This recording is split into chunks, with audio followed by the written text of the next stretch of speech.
आधी रात का सन्नाटा एक तेज चीख से टूट गया। कौन हो तुम? मेरे कमरे में क्या कर रही हो? अरे, चोर घुस आया है घर में। रमेश, सुनीता, जल्दी आओ। रमेश और सुनीता हड़बड़ाकर अपने बिस्तर से उठे। आवाज मां के कमरे से आई थी। दोनों भागकर शारदा जी के कमरे में पहुंचे तो देखा कि वो आईने के सामने खड़ी थीं और उसमें दिखाई दे रहे अपने ही अक्स से लड़ रही थीं। मां, क्या हुआ? मैं हूं रमेश। उसने मां के कंधे पर हाथ रखा।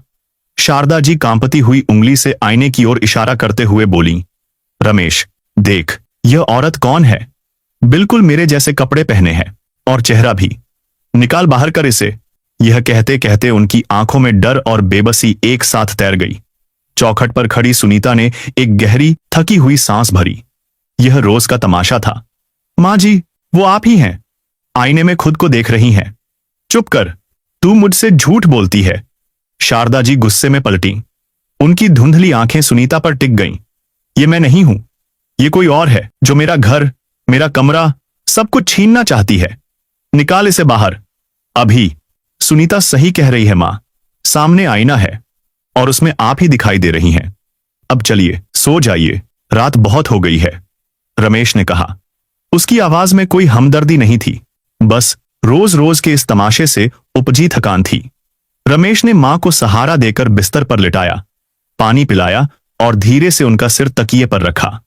मां की कांपती उंगलियां उसकी बाह पकड़े हुए थीं, जैसे कोई बच्चा अंधेरे में डरकर मां बाप को पकड़ लेता है। रमेश का दिल भारी हो गया।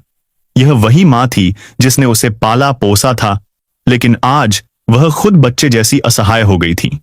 डॉक्टर ने 6 महीने पहले ही बता दिया था कि यह डिमेंशिया की शुरुआत है और इसका कोई पक्का इलाज नहीं।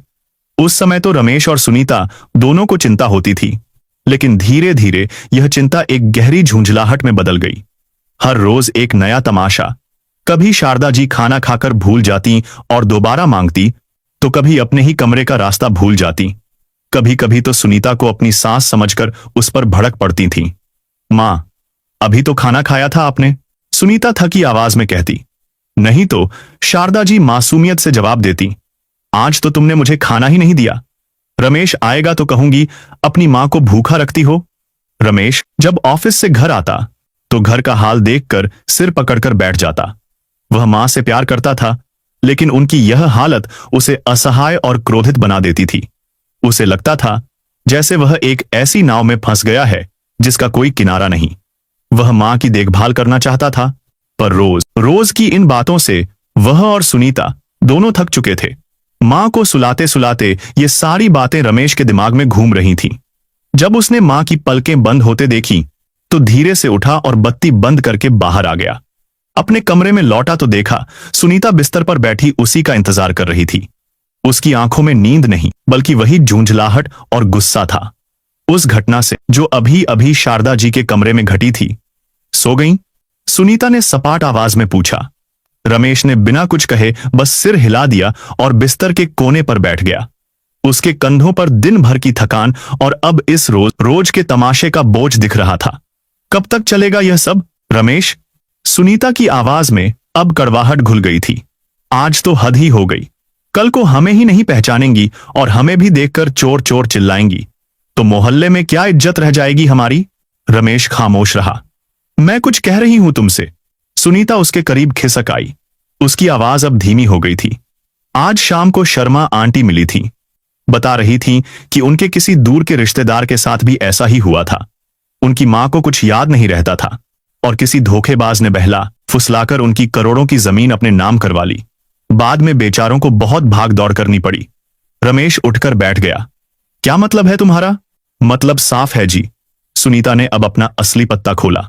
यह जो घर मां के नाम पर है और बैंक में जो पैसे पड़े हैं, कल को अगर किसी अजनबी ने कोई कागज बनवाकर उनके हस्ताक्षर करवा लिए तो हम तो सड़क पर आ जाएंगे। अपनी बेटी प्रिया के भविष्य का तो सोचो। सुनीता की बात सुनकर रमेश परेशानी में पड़ गया। उसने इस बारे में कभी सोचा ही नहीं था। वह मां की बीमारी से परेशान था, लेकिन जायदाद का ख्याल उसे छूकर भी नहीं गया था। सुनीता ने उसकी दुखती रग पर हाथ रख दिया था। तो हम क्या कर सकते हैं? उसने पूछा। एक ही तरीका है, सुनीता ने रमेश के हाथ पर अपना हाथ रखते हुए कहा। हम मां से घर और जायदाद के कागजात अपने नाम करवा लेते हैं। यह उनकी और हमारी दोनों की भलाई के लिए है। हम कहेंगे कि यह सरकारी पेंशन योजना के कागज हैं जिससे उन्हें हर महीने पैसे मिलेंगे। इस हालत में उन्हें वैसे भी कुछ याद नहीं रहेगा। रमेश का जमीर कांपा। अपनी ही मां को धोखा देना, वह मां जिसने उसे पाल पोसकर इतना बड़ा किया था। नहीं सुनीता, यह पाप है। मां को पता चलेगा तो? क्या पता चलेगा? सुनीता ने उसकी बात काट दी। उन्हें तो कल की बात याद नहीं रहती, तो ये कैसे याद रखेंगी? और हम उन्हें कौन सा बेघर कर रहे हैं? इसी घर में तो रहेंगी, बस कागज पर नाम हमारा होंगे, ताकि सब कुछ सुरक्षित रहे। सुनीता ने रात भर रमेश के कान भरे, उसे भविष्य के सपने दिखाए और सड़क पर आने का डर भी। धीरे धीरे रमेश का जमीर हार गया और लालच जीत गया। उसने अपनी पत्नी की योजना में शामिल होने का फैसला कर लिया। अगले दिन से घर का माहौल बदल गया। सुनीता और रमेश शारदा जी पर जरूरत से ज्यादा प्यार लुटाने लगे। अगले कुछ हफ्तों तक रमेश और सुनीता ने शारदा जी की खूब सेवा की। सुनीता समय पर उन्हें खाना देती, उनके पसंदीदा पुराने गाने लगा देती और रमेश शाम को ऑफिस से आते ही सीधा उनके पास बैठता और घंटों बातें करता, चाहे उन बातों का कोई मतलब हो या ना हो। शारदा जी इस बदले हुए व्यवहार से हैरान थीं, लेकिन खुश भी थीं। उन्हें लगा कि उनके बेटे बहू को आखिरकार उनकी कदर हो ही गई। वह बेचारी क्या जानती थी कि यह प्यार नहीं, एक जाल था जो उनके ही अपने उनके लिए बुन रहे थे। एक दिन जब रमेश को लगा कि लोहा गर्म है, तो वह कुछ कागजात लेकर मां के पास पहुंचा। सुनीता एक कप चाय लेकर पीछे पीछे आई। मां, रमेश ने बड़े प्यार से कहा, सरकार ने आप जैसे बड़े बुजुर्गों के लिए एक नई पेंशन योजना शुरू की है। बस इन कागजों पर अपने साइन कर दो, फिर आपको हर महीने घर बैठे पैसे मिलेंगे। रमेश ने उन्हें पेन देते हुए कहा। शारदा जी ने धुंधली नजरों से कागजों को देखा। अक्षर उन्हें नाचते हुए दिखाई दे रहे थे। पेंशन? पर मुझे पैसों की क्या जरूरत है? मेरा बेटा तो लाखों कमाता है। अरे मां, सुनीता ने तुरंत बात संभाली, यह तो आपका हक है। सरकार दे रही है तो लेने में क्या हर्ज है? अपने हाथ में पैसा रहेगा तो आप अपनी मर्जी से खर्च कर सकती हैं। कभी अपनी पोती प्रिया को कुछ दिला दिया, कभी मंदिर में दान कर दिया, आपको भी अच्छा लगेगा, है ना? प्रिया का नाम सुनकर शारदा जी का चेहरा खिल गया। हाँ, प्रिया को तो मैं जरूर कुछ दूंगी। कहाँ है मेरी गुड़िया? वो स्कूल गई है मां, रमेश ने कहा और साइन करने को कहा। लेकिन शारदा जी बस पेन पकड़कर बैठी रहीं। शायद उन्हें अपनी सिग्नेचर भी याद नहीं थे। सुनीता को इसी बात का अंदाजा था, इसीलिए वो झट से स्याही का पैड ले आई और शारदा जी के आगे कर दिया। लाइए, मैं आपकी मदद करता हूं। कहते हुए रमेश ने शारदा जी का हाथ पकड़ा और एक एक करके कई कागजों पर उनका अंगूठा लगवा लिया। शारदा जी तो बस अपनी पोती को उपहार देने के ख्यालों में खोई थी।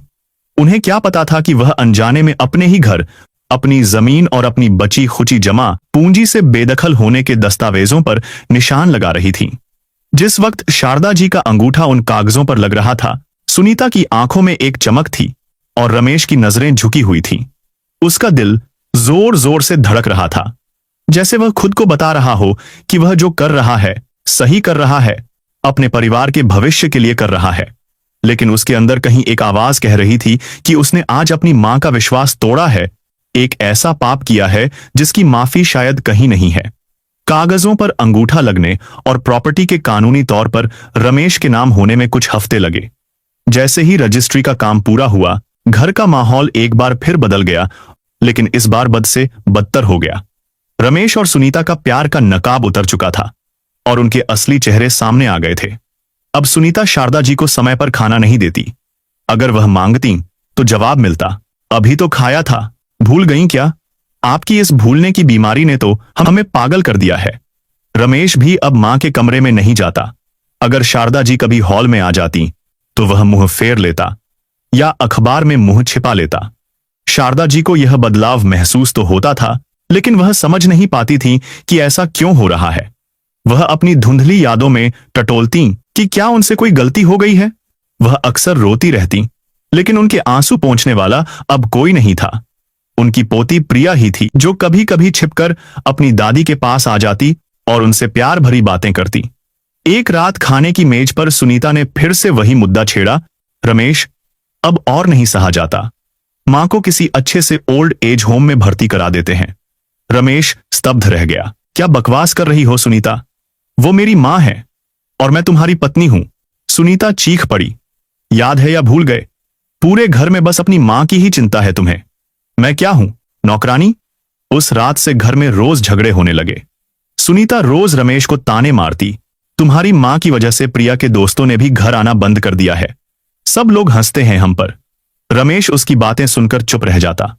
उस शाम जब वह घर पहुंचा तो देखा कि पड़ोस के कुछ लोग घर के बाहर खड़े फुसफुसा रहे थे। शारदा जी घर के आंगन में खड़ी थीं और किसी से झगड़ रही थीं। तुम मेरे घर में कैसे घुस गई, चोरनी कहीं की? कोई पुलिस को बुलाओ। वह शर्मा आंटी पर चिल्ला रही थीं, जो सुनीता से मिलने आई थी। लेकिन सुनीता घर पर नहीं थी और शारदा जी की भूलने की बीमारी के कारण यह बखेड़ा खड़ा हो गया। उसी समय सुनीता भी वहां पहुंच गई। सारी बात जानकर वो शारदा जी पर चीखने चिल्लाने लगी। रमेश किसी तरह मां को खींचकर अंदर लाया। लोगों की हंसी और कानाफूसी उसके कानों में गूंज रही थी। उसका चेहरा शर्म से लाल हो गया था। अब सुनीता ने अपना आखिरी दांव खेला। बस रमेश, मैं अब और एक दिन भी यहां नहीं रह सकती। या तो तुम्हारी मां जाएंगी या फिर मैं और प्रिया इस घर से चली जाएंगी। सुनीता प्लीज। रमेश की आवाज लड़खड़ा गई। कोई प्लीज वलीज नहीं। सुनीता ने अपना बैग पैक कर लिया। कल सुबह तक फैसला कर लो। उस रात रमेश आंगन में अकेला बैठा था। उसका सिर हाथों में था। एक तरफ मां थी जिसने उसे पाला पोसा था, दूसरी तरफ उसकी पत्नी और बेटी। एक तरफ समाज की इज्जत, दूसरी तरफ जमीर की आवाज। वह फूट फूट कर रो पड़ा। सुबह जब सुनीता उठी तो देखा रमेश पहले से ही जाग रहा था।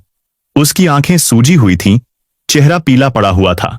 ठीक है, उसने बेजान आवाज में कहा, लेकिन मैं उन्हें ओल्ड एज होम नहीं छोड़ सकता। कोई जान पहचान का मिल गया तो कितनी बदनामी होगी। उन्हें एक तीर्थ यात्रा पर ले चलते हैं, वहां बहुत भीड़ होगी। सुनीता ने उसकी बात का मतलब समझ लिया। उसने रमेश के कंधे पर हाथ रखा। अगले रविवार उन्होंने शारदा जी को नए कपड़े पहनाए। मां, हम आपको घुमाने ले जा रहे हैं, एक बड़े मंदिर में। शारदा जी एक बच्चे की तरह खुश हो गईं। सच? चलो, बहुत दिन हो गए कहीं गए हुए। रमेश गाड़ी चला रहा था और उसकी आंखें बार बार आईने में पीछे बैठी मां के मासूम चेहरे पर जा रही थीं। उसका दिल उसे धिक्कार रहा था। हर कुछ मिनटों में उसका हाथ स्टीयरिंग पर कांप जाता, जैसे वह गाड़ी घुमाकर वापस जाना चाहता हो। लेकिन बगल में बैठी सुनीता की कठोर नजरें उसे रोक लेती। वे शहर से बहुत दूर एक अनजान से कस्बे के पास पहुंचे। वहां नदी के किनारे एक मंदिर था और काफी भीड़ थी। मां, आप यहीं मंदिर की सीढ़ियों पर बैठो, हम गाड़ी पार करके और प्रसाद लेकर आते हैं, रमेश ने कहा। उसकी आवाज इतनी कांप रही थी कि शब्द बमुश्किल बाहर आ रहे थे। जल्दी आना बेटा, शारदा जी ने कहा। उनकी आंखों में एक भोला विश्वास था। तू मेरा अच्छा बेटा है। रमेश का गला सूख गया। वह एक शब्द भी नहीं बोल पाया। रमेश और सुनीता तेजी से गाड़ी की ओर बढ़े। उन्होंने एक बार भी पीछे मुड़कर नहीं देखा। गाड़ी स्टार्ट हुई और तेजी से धूल उड़ाती हुई आंखों से ओझल हो गई। शारदा जी घंटों वहीं बैठी इंतजार करती रहीं। सूरज ढल गया, मंदिर की भीड़ छंट गई। पुजारी ने भी दरवाजे बंद कर दिए, लेकिन रमेश नहीं आया। अंधेरा घिर आया था। शारदा जी को ठंड लगने लगी थी। वह भूखी भी थीं। उन्होंने रोना शुरू कर दिया। रमेश, बेटा रमेश, कहां हो तुम? लेकिन उनकी आवाज उस सुनसान जगह में गूंज कर रह गई। उन्हें लेने कोई नहीं आया। उनके अपने ही बेटे बहू ने उन्हें उनके हाल पर छोड़ दिया था। जिस मां ने उन्हें उंगली पकड़कर चलना सिखाया था, आज उसी ने उसे एक ऐसे रास्ते पर अकेला छोड़ दिया था जिसकी कोई मंजिल नहीं थी। रात का अंधेरा गहराता जा रहा था और शारदा जी मंदिर की ठंडी सीढ़ियों पर सिमटी हुई बैठी थीं। भूख, ठंड और डर से उनका शरीर कांप रहा था। उनकी आंखों से आंसू बहते बहते सूख चुके थे। वह बस एक ही नाम बुदबुदा रही थीं, रमेश। उनकी याददाश्त भले ही कमजोर थी, लेकिन बेटे का नाम और उसका चेहरा उनके दिलो दिमाग पर अंकित था। आसपास की दुकानें बंद हो चुकी थीं, सड़कें सुनसान थीं। तभी पास की एक छोटी सी चाय की दुकान बंद करने की तैयारी कर रहा एक अधेड़ उम्र का आदमी, जिसका नाम विक्रम था, की नजर उन पर पड़ी। विक्रम रोज हजारों चेहरों को देखता था, लेकिन इस बेबस और लाचार मां को देखकर उसका दिल पसीज गया। उसने देखा कि वह अच्छे घर की लग रही थी, लेकिन उनकी आंखों में एक अजीब सी वीरानगी थी। वह उनके पास आया और बहुत नरमी से पूछा, अम्मा, आप ठीक तो हैं? रात बहुत हो गई है, आप यहां अकेली क्यों बैठी हैं? शारदा जी ने नजर उठाकर उसे देखा। उनकी आंखों में कोई पहचान नहीं थी, बस डर था। मेरा बेटा रमेश, वो प्रसाद लेने गया है, अभी आएगा। विक्रम समझ गया कि कुछ गड़बड़ है। उसने आसपास देखा, कोई नहीं था। अम्मा, काफी देर हो गई है, लगता है वो रास्ता भटक गए होंगे। आप मेरे साथ चलिए, मेरी दुकान में बैठिए, मैं आपको गर्म चाय पिलाता हूं, ठंड कम लगेगी। शारदा जी ने मना कर दिया। नहीं, मैं यहीं बैठूंगी, मेरा रमेश आएगा। विक्रम ने जोर नहीं दिया। वह अपनी दुकान से एक छोटा सा कंबल और एक गिलास गर्म दूध ले आया। अच्छा, आप यहीं बैठिए, लेकिन यह कंबल ओढ़ लीजिए और दूध पी लीजिए, शरीर में थोड़ी ताकत आएगी। शारदा जी ने कांपते हाथों से दूध का गिलास पकड़ा। कई घंटों बाद उनके हलक से कुछ नीचे उतरा था। विक्रम चुपचाप अपनी दुकान के बाहर एक स्टूल पर बैठ गया, उन पर नजर रखे हुए। वह उन्हें अकेला नहीं छोड़ सकता था। घंटा भर और बीत गया। अब यह साफ था कि उन्हें कोई लेने नहीं आने वाला। विक्रम फिर उनके पास गया। अम्मा, मेरा नाम विक्रम है, मेरा घर यहीं पास में है। आप रात में यहां अकेली सुरक्षित नहीं हैं। आप मेरे घर चलिए, सुबह हम आपके बेटे को ढूंढ लेंगे। इस बार उसकी आवाज में इतनी सच्चाई और अपनापन था कि शारदा जी मना नहीं कर सकी। शायद कुदरत ने उन्हें बचाने के लिए ही विक्रम को भेजा था। यह कुदरत का पहला करिश्मा था। एक अनजान आदमी जिसके पास दौलत नहीं थी लेकिन दिल था, ने उस मां को सहारा दिया जिसे उसके अपने बेटे ने लावारिस छोड़ दिया था। विक्रम शारदा जी को सहारा देकर अपने छोटे से घर की ओर ले चला, एक ऐसे भविष्य की ओर जिसके बारे में दोनों ही अनजान थे। विक्रम का घर छोटा था, लेकिन उसका दिल बहुत बड़ा था। घर में उसकी पत्नी माया और 2 छोटे बच्चे थे। जब विक्रम शारदा जी को लेकर घर पहुंचा तो माया एक पल के लिए चौंकी, लेकिन जब विक्रम ने उसे सारी बात बताई तो उसकी आंखों में भी दया उतर आई। उसने तुरंत शारदा जी के लिए बिस्तर लगाया, उनके हाथ मुंह धुलवाए और गरम गरम रोटियां सेककर खिलाईं। शारद जी को कुछ भी याद नहीं था, न अपना घर, न अपना पता, बस याद था तो अपने बेटे का नाम, रमेश। सुबह विक्रम उन्हें लेकर पुलिस स्टेशन भी गया, लेकिन बिना किसी और जानकारी के पुलिस भी क्या करती। आसपास के गांवों में भी पूछताछ की, पर कोई नतीजा नहीं निकला। धीरे धीरे दिन हफ्तों में और हफ्ते महीनों में बदलने लगे। शारदा जी अब विक्रम के परिवार का हिस्सा बन गई थीं। विक्रम और माया उन्हें मांझी कहकर बुलाते और उनके बच्चे उन्हें दादी कहते। शुरू में शारदा जी चुपचाप और सहमी सहमी रहती थीं, लेकिन विक्रम के परिवार के निस्वार्थ प्रेम और देखभाल ने उन पर जादू सा असर किया। माया समय पर उन्हें दवा देती, उनके बालों में तेल लगाती और उनके साथ बैठकर बातें करती, चाहे शारदा जी उन बातों को समझें या न समझें। बच्चे स्कूल से आकर अपना सारा हाल अपनी नई दादी को सुनाते। इस प्यार भरे माहौल का असर शारदा जी के स्वास्थ्य पर भी दिखने लगा। वह अब मुस्कुराने लगी थीं। कभी कभी वह रसोई में माया की मदद करने की कोशिश करती या बच्चों को पुरानी कहानियां सुनाती जो उन्हें टूटी फूटी याद थीं। उनकी याददाश्त वापस तो नहीं आई, लेकिन उनके चेहरे का खोया हुआ सुकून लौट आया था। वह अपना अतीत भूल चुकी थीं और इस नए परिवार ने उन्हें एक नया वर्तमान दिया था, जो तकलीफदेह यादों से रहित और प्यार से भरपूर था। विक्रम ज्यादा कमाता नहीं था, उसकी चाय की दुकान से बस गुजारा ही होता था, लेकिन उसने या उसके परिवार ने एक दिन भी शारदा जी को बोझ नहीं समझा। वे उन्हें ईश्वर का भेजा हुआ एक फरिश्ता मानते थे, एक ऐसी मां जिसकी सेवा करने का अवसर पाकर वे खुद को धन्य समझते थे। शारदा जी ने एक परिवार खोया था, लेकिन कुदरत ने उन्हें एक और परिवार दे दिया था, जो खून के रिश्ते से नहीं बल्कि इंसानियत के रिश्ते से बंधा था। दूसरी तरफ रमेश और सुनीता का जीवन वैसा नहीं था जैसा उन्होंने सोचा था। मां को छोड़ने के बाद जब वे घर पहुंचे तो घर उन्हें काटने को दौड़ रहा था। हर कोने से जैसे मां की आवाज आ रही थी। सुनीता ने खुद को यह कहकर समझाने की कोशिश की कि उसने जो किया अपने परिवार के भविष्य के लिए किया, लेकिन रमेश इतना मजबूत नहीं बन पा रहा था। पहली रात वह सो नहीं पाया। जब भी आंखें बंद करता उसे मंदिर की सीढ़ियों पर बैठी मां की बेबस और भरोसे वाली आंखें दिखाई देती। मां, मुझे माफ कर दो, वह नींद में बड़बड़ाया। सुनीता ने उसे झंझोड़कर उठाया। क्या है, क्यों चिल्ला रहे हो? रमेश पसीने से तरबतर था। सुनीता, हमने बहुत बड़ा पाप किया है। मां न जाने किस हाल में होंगी। चुपचाप सो जाओ, सुनीता ने गुस्से से कहा। कुछ नहीं होगा उन्हें। किसी आश्रम वाले ने देख लिया होगा और ले गए होंगे उन्हें अपने साथ। अब अपनी बेटी के भविष्य बारे में सोचो। लेकिन रमेश कैसे सोता? उसका जमीर उसे कचोट रहा था। अगले कुछ दिन एक दिखावटी शांति में बीते। उन्होंने घर का कुछ सामान बदला, कुछ पार्टियां की, दोस्तों को घर बुलाया, यह दिखाने की कोशिश की कि वे बहुत खुश हैं। लेकिन उनकी खुशी खोखली थी। असली तूफान तब आया जब उनकी 7 साल की बेटी प्रिया ने पूछना शुरू किया, पापा, दादी कहां गई हैं? रमेश के पास कोई जवाब नहीं था। बेटा, दादी एक बहुत लंबी तीर्थ यात्रा पर गई हैं भगवान के पास, तो वो वापस कब आएंगी? प्रिया ने मासूमियत से पूछा। जल्दी आएंगी बेटा। झूठ कहते वक्त रमेश की आवाज कांप गई। प्रिया रोज अपनी दादी को याद करती। वह दादी के कमरे में जाकर उनके बिस्तर पर लेट जाती, उनकी साड़ी को गले से लगा लेती जिसमें से अभी भी दादी की हल्की सी महक आती थी। वह अपनी गुड़ियों से कहती, मेरी दादी बहुत अच्छी हैं, वो मेरे लिए खीर बनाती थीं। पापा उन्हें वापस ले आएंगे? प्रिया के ये मासूम सवाल रमेश और सुनीता के सीने में तीर की तरह चुभते थे। सुनीता प्रिया को डांट देती, कितनी बार कहा है दादी, दादी मत किया करो, वो नहीं आएंगी। लेकिन रमेश अपनी बेटी के सवालों से भाग नहीं पाता था। उसे प्रिया की आंखों में अपनी मां जैसा ही भोलापन और विश्वास दिखता था जिसे उसने तोड़ा था। धीरे धीरे रमेश के अंदर पश्चाताप की एक आग जलने लगी थी जो उसे दिन रात जला रही थी, और उसकी दौलत, उसका घर, सब कुछ उसे राख लगने लगा था।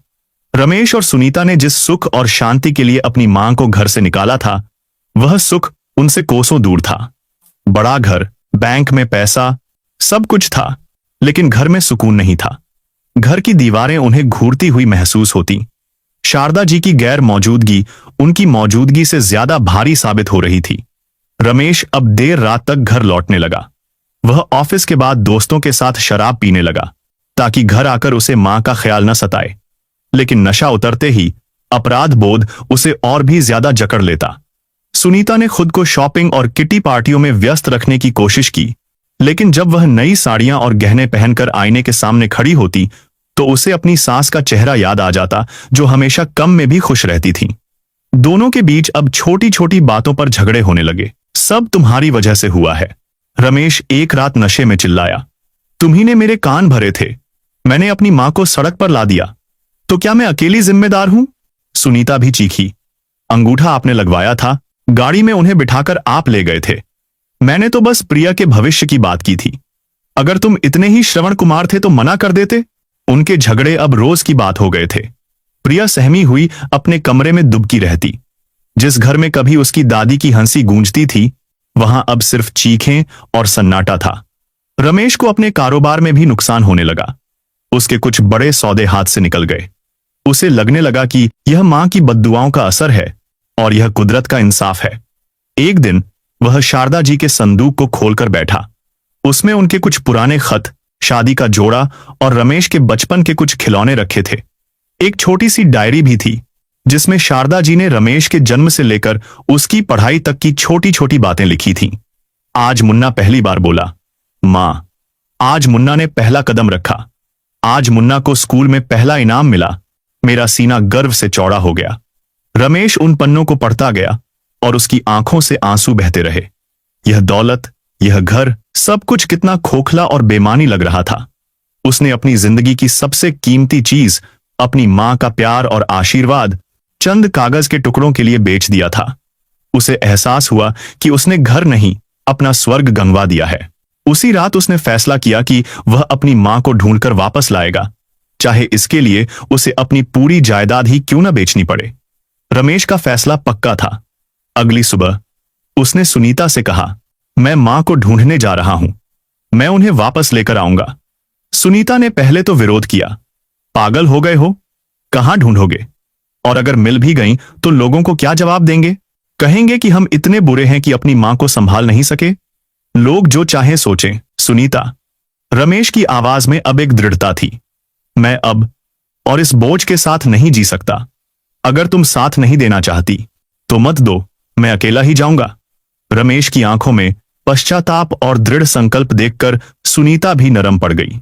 शायद उसके अंदर भी कहीं ना कहीं अपराध बोध दबा हुआ था, या शायद उसे सामाजिक बदनामी का डर ज्यादा था। वह साथ चलने को तैयार हो गई। उनकी खोज उसी मंदिर से शुरू हुई जहां उन्होंने शारदा जी को छोड़ा था, लेकिन वहां किसी को कुछ याद नहीं था।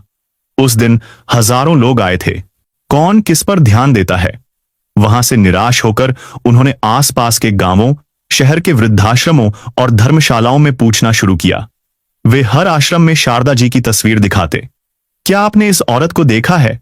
इनकी याददाश्त थोड़ी कमजोर है। हर जगह से उन्हें एक ही जवाब मिलता, नहीं। दिन हफ्तों में और हफ्ते महीनों में बदल गए। रमेश ने अपने कारोबार से लगभग ध्यान हटा लिया था। उसका एक ही मकसद था, मां को ढूंढना।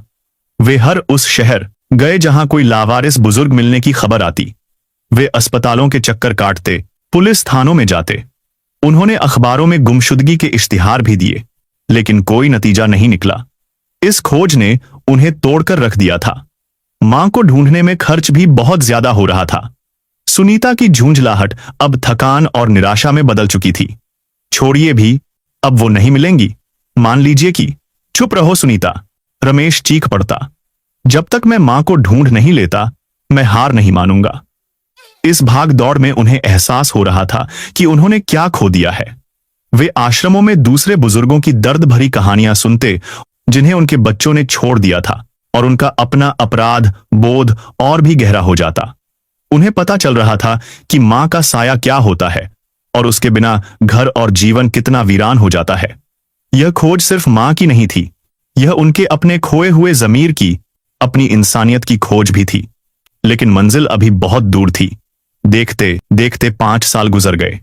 इन 5 सालों में बहुत कुछ बदल गया था। रमेश का कारोबार लगभग ठप्प हो चुका था। उसका आलीशान घर अब पुराना और उदास दिखता था। सुनीता के चेहरे की चमक गायब हो चुकी थी। प्रिया अब 12 साल की हो चुकी थी और अपनी दादी की धुंधली सी यादों के साथ बड़ी हुई थी। रमेश की खोज अब भी जारी थी, लेकिन अब उसमें पहले जैसी तेजी नहीं, बल्कि एक अंतहीन निराशा थी। वह अब भी हर कुछ महीनों में आसपास के शहरों के चक्कर लगाता, लेकिन उम्मीद की लौ मध्यम पड़ चुकी थी। दूसरी ओर शारदा जी की दुनिया में निराशा के स्थान पर शांति थी। विक्रम के घर में वह बड़े सुकून से अपनी जिंदगी जी रही थी। अब उन्हें अपना अतीत बिल्कुल भी याद नहीं था। रमेश नाम भी अब उनके होठों पर नहीं आता था। वह विक्रम के बच्चों को ही अपने पोता पोती समझती थी। उनकी याददाश्त की बीमारी बढ़ी जरूर थी, लेकिन प्यार भरे माहौल ने उन्हें कभी अकेला या बेबस महसूस नहीं होने दिया। विक्रम की आर्थिक स्थिति अब भी साधारण ही थी, लेकिन उसने कभी माथा नहीं सिकोड़ा। गांव वाले भी अब मां जी को जानने लगे थे और उनका सम्मान करते थे। वह अक्सर घर में भगवान की तस्वीर के सामने बैठी रहती या घर के आंगन में बैठकर बच्चों को खेलते हुए देखती रहती। उनके चेहरे पर एक अजीब सा सुकून था, जैसे कोई नाव तूफान से निकलकर शांत समंदर में आ लगी हो। यह कुदरत का ही खेल था। एक बेटा जो अपनी मां को भूलना चाहता था, उसे एक पल के लिए भी नहीं भूल पा रहा था और पश्चाताप में जल रहा था। और एक मां सब कुछ भूलकर एक नई जिंदगी में सुखी थी।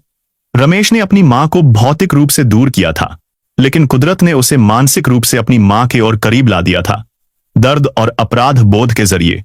वहीं शारदा जी भौतिक रूप से अपने परिवार से दूर थीं, लेकिन मानसिक रूप से वह हर उस पीड़ा से मुक्त थीं जो यादें उन्हें दे सकती थीं। कुदरत ने दोनों के लिए एक अजीब सा न्याय लिखा था।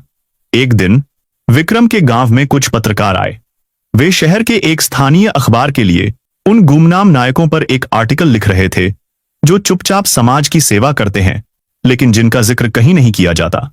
किसी ने उन्हें विक्रम के बारे में बताया था कि कैसे उसने एक लाचार बुजुर्ग महिला को अपनाया है और पिछले 5 सालों से अपने परिवार के सदस्य की तरह उनकी देखभाल कर रहा है। पत्रकारों ने विक्रम से बात की, उसके परिवार से मिले और मां जी यानी शारदा जी की कुछ तस्वीरें भी खींची। शारदा जी तो अपनी ही दुनिया में मग्न थीं, उन्हें पता भी नहीं चला कि क्या हो रहा है। कुछ दिनों बाद अखबार के संडे सप्लीमेंट में विक्रम की कहानी छपी। शीर्षक था इंसानियत की मिसाल, विक्रम और उसकी मां जी। लेख में विक्रम के निस्वार्थ सेवा भाव की प्रशंसा की गई थी और साथ में विक्रम, उसके परिवार और शारदा जी की एक तस्वीर भी थी। तस्वीर में शारदा जी उस घर की चारपाई पर बैठी थीं और उनके चेहरे पर एक भोली सी मुस्कान थी। वह पहले से ज्यादा कमजोर और बूढ़ी लग रही थीं, लेकिन उनकी आंखों में एक शांति थी। वह अखबार हजारों घरों में गया। उनमें से एक घर शारदा जी के पुराने पड़ोस में रहने वाले शर्मा जी का भी था। शर्मा जी की पत्नी जब अखबार पढ़ रही थी तो उनकी नजर उस तस्वीर पर जाकर टिक गई। अरे सुनिए तो, उन्होंने अपने पति को आवाज दी। यह तो बिल्कुल रमेश की मां शारदा जी जैसी लग रही हैं। शर्मा जी ने चश्मा लगाकर ध्यान से तस्वीर को देखा। हाँ, लगती तो वैसी ही हैं। चेहरा कितना बदल गया है, लेकिन आंखें वही हैं। पर ये वहां कैसे पहुंची? तो शर्मा जी की पत्नी ने कहा, अरे रमेश और सुनीता तो यहीं रहते हैं, लेकिन शारदा जी कई सालों से दिखाई नहीं दी। वे कहते हैं कि वह गांव में किसी रिश्तेदार के यहां रहने गई हैं। मुझे लगता है दाल में कुछ तो काला है। शर्मा जी को रमेश का फोन नंबर याद था। उनके मन में एक दुविधा थी, लेकिन फिर उन्होंने सोचा कि अगर यह सच में शारदा जी हैं तो उन तक यह खबर पहुंचनी ही चाहिए। उन्होंने फोन उठाया और रमेश का नंबर मिलाया। यह एक फोन कॉल रमेश की सालों की तलाश को एक नई दिशा देने वाला था। शर्मा जी का फोन जब बजा तो रमेश अपने सूने घर में बैठा अपनी नाकामियों के बारे में ही सोच रहा था। उसने अनमन्य ढंग से फोन उठाया। हेलो हेलो रमेश बेटा, मैं शर्मा बोल रहा हूं, तुम्हारे पड़ोस से। रमेश चौंक गया। जी अंकल, नमस्ते। कैसे हैं आप? मैं ठीक हूं बेटा। सुनो, मैंने आज अखबार में एक तस्वीर देखी। एक लेख छपा है किसी विक्रम नाम के आदमी पर, जो एक बुजुर्ग महिला की सेवा करता है। वो महिला, बेटा, वो बिल्कुल तुम्हारी मां शारदा जी जैसी दिखती हैं। रमेश के हाथ से फोन छूटते छूटते बचा। उसके दिल की धड़कनें 1000 गुना तेज हो गईं। क्या क्या कह रहे हैं अंकल? कौन सा अखबार? कहां? शर्मा जी ने उसे अखबार का नाम और लेख का विवरण बताया। रमेश ने कांपते हाथों से फोन रखा और पागलों की तरह बाहर भागा। उसने पास की दुकान से वह अखबार खरीदा, कांपते हाथों से पन्ने पलटे और उस लेख पर पहुंचा।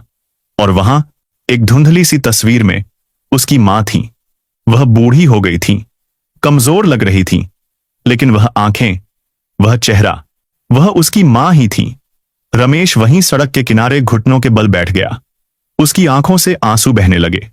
5 साल, पूरे 5 साल बाद उसने अपनी मां की एक झलक देखी थी। वह जिंदा थी। यह ख्याल ही उसके लिए किसी चमत्कार से कम नहीं था। वह भागता हुआ घर पहुंचा। सुनीता, सुनीता, देखो, मां मिल गई। उसने सुनीता को अखबार दिखाया। सुनीता ने तस्वीर देखी तो वह भी सन्न रह गई। शारदा जी जीवित थीं। एक पल को उसके मन में डर आया, अगर वह वापस आ गईं तो। लेकिन फिर रमेश के चेहरे पर सालों बाद आई उम्मीद की चमक और अपनी बेटी प्रिया का चेहरा देखकर उसका दिल भी पसीज गया। कहां है यह? सुनीता ने पूछा। लेख में गांव का नाम लिखा है, पास में ही है, हम अभी निकलेंगे। रमेश की आवाज में एक नई ऊर्जा थी।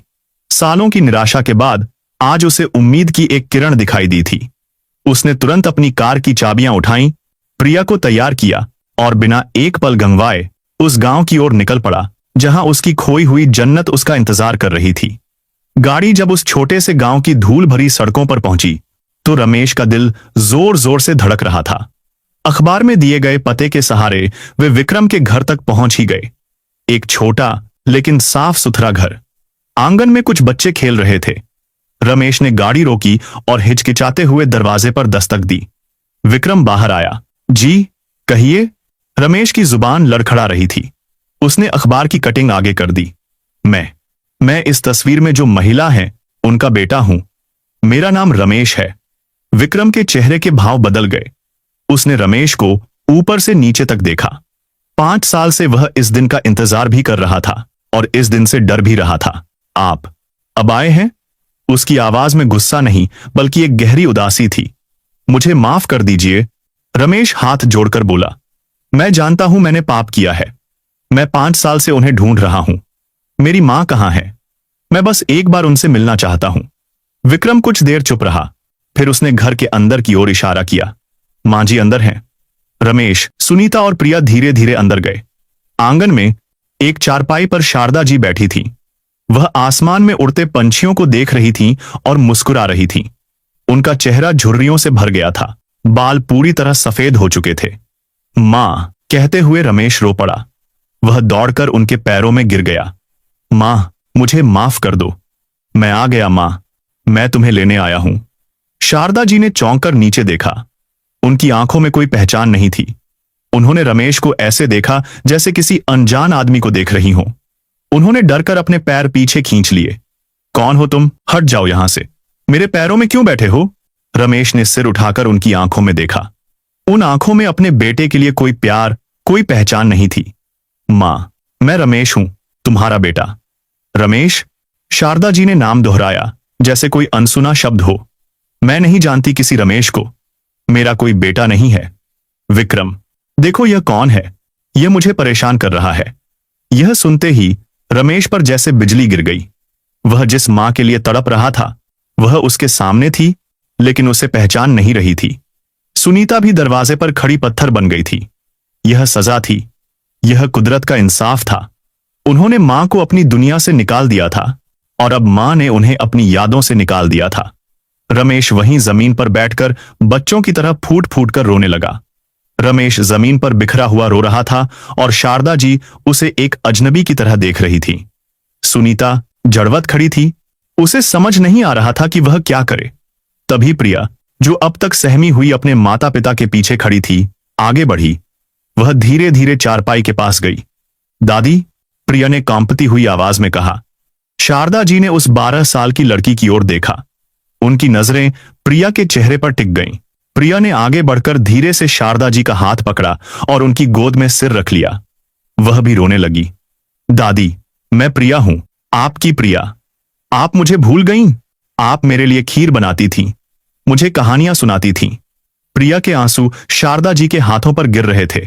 उसके स्पर्श में, उसकी आवाज में और उसके आंसुओं की गर्माहट में शायद कोई जादू था। शारदा जी की खाली आंखों में अचानक एक हलचल हुई। दांतों के बंद दरवाजे पर जैसे किसी ने बहुत जोर से दस्तक दी हो। उन्होंने कांपता हुआ हाथ उठाया और प्रिया के सिर पर रखा। उनके होंठ हिले। एक बहुत ही हल्की टूटी फूटी आवाज निकली, मेरी गुड़िया। बस यह 2 शब्द। रमेश और सुनीता को विश्वास नहीं हुआ। रमेश ने रोते हुए सिर उठाया। शारदा जी प्रिया के सिर पर हाथ फेर रही थीं और उनकी पथराई हुई आंखों से सालों बाद एक आंसू की बूंद लुढ़ककर उनके झुर्रियों भरे गाल पर आ गई। वह रमेश को नहीं पहचान पाई थीं, सुनीता को नहीं पहचान पाई थीं, लेकिन अपनी पोती की मासूमियत ने उनकी आत्मा के किसी गहरे कोने में छिपी एक याद को छू लिया था। यह पूरी याददाश्त की वापसी नहीं थी, यह एक पल का जुड़ाव था। वो प्यार था जो सालों के अंधेरे को चीर कर बाहर आ गया था। शारदा जी ने प्रिया को पहचान लिया था, भले ही क्षण भर के लिए। रमेश उठा और हाथ जोड़कर विक्रम के सामने खड़ा हो गया। भाई साहब, मैं आपका यह एहसान 7 जन्मों में नहीं चुका सकता। आपने मेरी मां को तब संभाला जब मैंने उन्हें छोड़ दिया था। अब मुझे मेरी मां वापस दे दीजिए। मैं उन्हें अपने साथ ले जाना चाहता हूं। मैं उनकी सेवा करना चाहता हूं। सुनीता भी आगे आई और रोते हुए बोली, हां भाई साहब, हमसे गलती हो गई। हम पापी हैं, लेकिन हमें सुधरने का एक मौका दे दीजिए। हम अपनी मां को वापस ले जाना चाहते हैं। विक्रम चुपचाप सब देख रहा था। उसकी आंखें भी नम थीं। उसने शारदा जी की तरफ देखा, जो अब भी प्रिया का हाथ थामे हुए थीं। हालांकि उनकी आंखों में अब फिर से वही खालीपन लौट आया था। विक्रम ने एक गहरी सांस ली। देखो भाई, उसने रमेश से कहा, यह अब सिर्फ तुम्हारी मां नहीं है, यह मेरी भी मां जी है। इन 5 सालों में हमने इन्हें मां का ही दर्जा दिया है। मैं इन्हें अपने स्वार्थ के लिए अपने साथ नहीं लाया था और न ही मैं इन्हें जाने से रोकूंगा, लेकिन फैसला मैं नहीं, मांझी ही करेंगी। यह कहना आसान था, लेकिन करना मुश्किल। रमेश और सुनीता ने प्रिया को आगे किया। प्रिया ने अपनी दादी का हाथ पकड़ा और कहा, दादी, घर चलिए ना, मैं आपके साथ रहूंगी। हम रोज बातें करेंगे। प्रिया की बात सुनकर शारदा जी उसके सिर पर हाथ फेरने लगी। रमेश और सुनीता की याचना भरी आंखों में अब सिर्फ उम्मीद और डर का मिला जुला भाव था। मां, हमारे साथ घर चलोगी? अपने घर? रमेश ने पूछा। उसकी आवाज में एक बच्चे जैसी बेबसी थी। शारदा जी ने एक बार रमेश को देखा, फिर सुनीता को, और उनकी आंखों का खालीपन और गहरा हो गया। वह डरकर चारपाई पर और सिमट गईं और कसकर विक्रम की पत्नी माया का हाथ पकड़ लिया, जैसे वही उनकी अकेली ढाल हो। तुम लोग कौन हो? क्यों मेरे पीछे पड़े हो? शारदा जी की आवाज में अब हल्का सा गुस्सा था। जाओ यहां से। विक्रम, बेटा, इनको बोलो यहां से चले जाएं। बेटा, यह शब्द रमेश के सीने में एक खंजर की तरह चुभा। उसकी मां उसकी आंखों में देखकर किसी और को अपना बेटा कह रही थी। यह सजा थी, उसके पाप की सबसे क्रूर और सबसे निर्मम सजा। रमेश ने एक आखिरी बार कोशिश की। वह उनके कदमों से उठकर उनके सामने घुटनों पर बैठ गया। मां, मैं हूं आपका रमेश, जिसे आप मुन्ना कहकर बुलाती थी। भूल गई मां, जिसके जरा सी चोट लगने पर आपकी जान निकल जाती थी। कहते हुए विक्रम ने अपना मोबाइल निकाला, जिसमें शारदा जी के साथ उसकी कई तस्वीरें थीं। यह देखो मां, इन तस्वीरों में देखो, मैं ही आपका बेटा हूं। शारदा जी कुछ देर उसके चेहरे को घूरती रहीं। एक पल के लिए रमेश को लगा कि शायद कोई भूली हुई याद लौट आए, लेकिन अगले ही पल शारदा जी ने अपना मुंह फेर लिया और विक्रम की ओर देखकर बोली, विक्रम, मेरी चाय का वक्त हो गया है और इस लड़की प्रिया के लिए दूध ले आ। थक गई होगी बेचारी। बस उनकी इस बात ने रमेश और सुनीता की बची खुची सारी उम्मीदों को तोड़कर रख दिया। शारदा जी की दुनिया में अब वे दोनों मौजूद नहीं थे। वह एक ऐसे घर, एक ऐसी जिंदगी में चली गई थी जहां रमेश और सुनीता की कोई याद बाकी नहीं बची थी। उनके लिए उनका परिवार अब विक्रम, माया और उनके बच्चे थे। उनके लिए उनकी पोती सिर्फ एक प्यारी सी लड़की थी जिसे वह लाड करना चाहती थी। सुनीता अब और बर्दाश्त नहीं कर सकी। वह वहीं दरवाजे की चौखट पर बैठकर सिसक सिसक कर रोने लगी। उसका सारा घमंड, सारा लालच आज आंसुओं में बह रहा था। रमेश पाषाणवत अपनी मां को देखता रहा। वह समझ गया था कि कुदरत ने इंसाफ कर दिया है। उसने अपनी मां को घर से निकाला था और मां ने उसे अपने दिल से निकाल दिया था। विक्रम ने आगे बढ़कर रमेश के कंधे पर हाथ रखा। भाई साहब, जिद मत कीजिए। आप देख रहे हैं, इनकी दुनिया अब यही है। आप इन्हें जबरदस्ती ले जाकर भी क्या करेंगे? रमेश ने रोते हुए विक्रम को देखा। तो मैं क्या करूं? अपनी मां को दोबारा खो दूं? मैं उन्हें देखे बिना कैसे जिंदा रहूंगा? उसकी बात सुनकर माया बोली, बुरा मत मानिएगा भाई साहब, लेकिन यह बात आप लोगों को 5 साल पहले सोचनी चाहिए थी, जब वो आपको पहचानती थीं, जब उन्हें सच में आपकी जरूरत थी। इस बात का रमेश और सुनीता के पास कोई जवाब नहीं था। रमेश ने एक आखिरी कोशिश की। उसने विक्रम के पैरों में गिरकर गुहार लगाई, भाई साहब, मुझे मेरी मां वापस दे दो। मैं तुम्हें जितने पैसे चाहिए उतने दूंगा, बस मुझे मेरी मां चाहिए। विक्रम ने रमेश को उठाया। भाई साहब, हम गरीब हैं, लेकिन भिखारी नहीं। मां जी को हमने प्यार से रखा है, किसी लालच में नहीं, और अब उन्हें जाने के लिए मजबूर नहीं करेंगे। वो जहां खुश हैं, वहीं रहने दीजिए उन्हें। रमेश टूट चुका था। उसने अपनी मां की तरफ एक आखिरी बार देखा। शारदा जी शांत बैठी थीं, विक्रम के बच्चों के साथ। उनके चेहरे पर सुकून था, वो सुकून जो रमेश के घर में उन्हें कभी नहीं मिला था। एक गुजारिश है, रमेश ने हाथ जोड़े। मुझे हर हफ्ते अपनी बेटी प्रिया को यहां लाने की इजाजत दे दो। मां उसे पहचानती हैं, शायद उसके जरिए मुझे भी मां के आशीर्वाद का एक हिस्सा मिल जाए। विक्रम ने शारदा जी की तरफ देखा, फिर सिर हिलाया। हां, क्यों नहीं? आप जब मर्जी अपनी बेटी को लेकर यहां आ सकते हैं। और फिर एक नया सिलसिला शुरू हुआ। हर हफ्ते रविवार को रमेश, सुनीता और प्रिया उस गांव जाते। गाड़ी दरवाजे से कुछ दूर ही रोक दी जाती। प्रिया दौड़कर अंदर जाती और अपनी दादी से लिपट जाती। शारदा जी कभी उसे पहचान जाती और कहानी सुनाने लगती, कभी बस एक प्यारी बच्ची समझकर मुस्कुरा देती, और वे दोनों दरवाजे के बाहर या पेड़ की ओट में खड़े होकर दूर से यह नजारा देखते। वे देखते कि कैसे उनकी मां एक पराये आंगन में बैठकर मुस्कुरा रही हैं, कैसे वह किसी और के हाथ से खाना खा रही हैं, कैसे वह किसी और को बेटा कहकर पुकार रही हैं।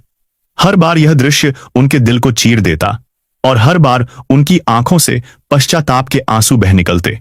उन्होंने अपनी मां को तीर्थ यात्रा पर छोड़ा था और अब उनकी अपनी जिंदगी प्रायश्चित की एक अंतहीन तीर्थ यात्रा बन गई थी, जहां वे हर हफ्ते अपनी मां के दरवाजे तक जाते थे, लेकिन उस घर के अंदर कदम रखने का हक खो चुके थे। वे बस दूर से उस ममता की मूरत को देखकर लौट आते थे, इस उम्मीद में कि शायद किसी दिन उनकी सजा पूरी होगी।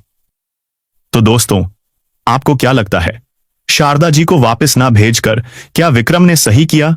अपनी राय कमेंट बॉक्स में जरूर लिखें और यह भी बताएं कि आप हमारी कहानियां भारत के किस शहर से सुन रहे हैं। और दोस्तों, अगर आपकी जिंदगी में भी कोई ऐसी घटनाएं या कोई अनुभव हुए हैं जिसे आप चाहते हैं कि हम कहानी के रूप में सबके सामने लाएं, तो आप हमें जरूर लिख भेजें। आप कमेंट कर सकते हैं या फिर डिस्क्रिप्शन में दी गई ईमेल आईडी पर मेल भी कर सकते हैं। धन्यवाद।